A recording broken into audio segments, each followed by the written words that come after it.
So mga day, pang ano na po to, pang third batch na to. So yung second batch po, abangan nyo po sa bahay nyo because next week, andyan na po yan. Yung mga sa mga nasa Luzon, mga this week, i-deliver na nila yan. Tapos, yung mga nasa Visayas at sa Mindanao, next week pa yan matatanggap. So, abang-abangan nyo sa bahay nyo. Take back, Tagalog na to.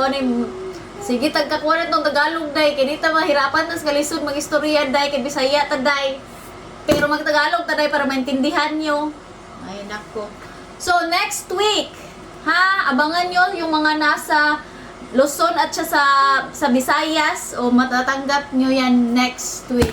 Tapos, eto, good luck na naman sa next batch. Dahil meron na naman tayong bubunutin na 5. So, i-announce ko yan ha kung kailan, kasi tatanungin ko pa si Maxi Shoes kung kailan niya, kailan siya magkaka-time na mag-live para mabunot na natin yung 5 mananalo ng Balikbayan Box.